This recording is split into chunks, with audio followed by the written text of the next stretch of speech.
Well, today we're talking about culture, and culture, we'll have to examine it throughout Ireland and what going abroad has done for artists, writers, poets. Culture is so wide an area, so it's going to take us quite a while to define the different arts forms and what people have gained by going to America or abroad or Europe and what they bring back from it, or similarly what artists have been brought here.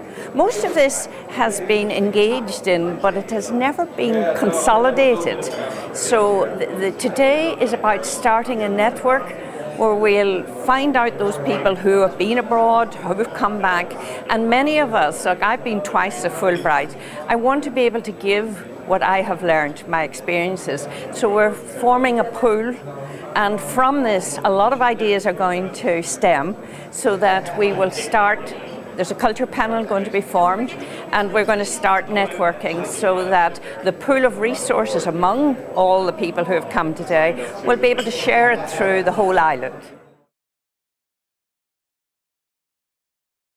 I was twice there, which I was very lucky. The first time was to Boston College. I love Boston, it's amazing. It's like home from home. And that was finishing research I had done as part of my PhD at Trinity College in art history. It was an Irish painter called William John Leach, and his first wife was American. So that led, and she was an artist, and she'd got a scholarship to Paris to study. So already there were those links and exchanges because America looked to Europe for art training, you know, at the beginning of the 20th century. And then my second one was a scholar, where I went to Minnesota. It changed me in that we're inclined to think of America as a big global rich place, you know. At my generation it was Dynasty in Dallas, and Dallas is coming back on the television. And then when you get to know the states, each state is so different. I mean, Massachusetts and Boston is wonderful and democratic and open, and it's a center of learning.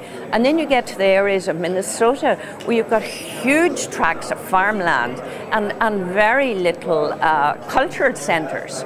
And so you're coping with a totally different, it's a Norwegian influence, the diet is different, the food is different, the attitude's different, very, very strict morals, but not much fun. So then I was bringing a bit of Irish crack, you know, fun and music to their lives and discussing what it was like in Ireland. And it's amazing, all the size of this little island, everybody knows about it.